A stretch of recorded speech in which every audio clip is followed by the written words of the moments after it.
Mengawali informasi pagi ini, senderan Pura Prajapati Kaler Ubung Minggu sore longsor dan menimbun satu rumah semi permanen serta 2 unit sepeda motor. Tidak ada korban jiwa dalam peristiwa ini. Sebuah rumah semi permanen yang sudah tak berpenghuni di bawah senderan Pura Prajapati Kaler Kelurahan Ubung dan Pasar ini tertimbun longsor Minggu sore. Selain rumah, 2 unit sepeda motor juga ikut tertimbun longsor. Sementara sejumlah atap bangunan yang berada di bawah pura juga mengalami kerusakan. Menurut saksi mata, sebelum kejadian kondisi cuaca sedang cerah, tidak ada angin kencang ataupun hujan. Sekitar pukul 14.30 Wita warga mendengar suara gemuruh di atas rumah mereka dan langsung menyelamatkan diri masing-masing. Beruntung tidak ada korban luka maupun jiwa dalam peristiwa longsor ini.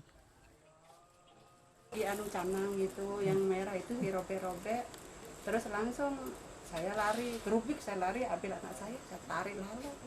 Itu yang saya itu. Tapi nggak ada yang kena Bu tadi? Nggak ada, ya selamat semua.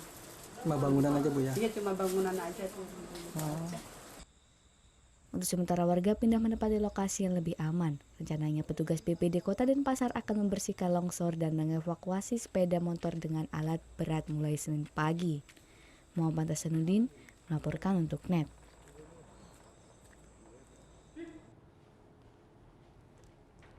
Thank you. Udah selesai nonton beritanya? Jangan pergi dulu dong. Subscribe dulu dan nonton tayangan lainnya di sini. Subscribe, nonton lagi. Subscribe, nonton lagi.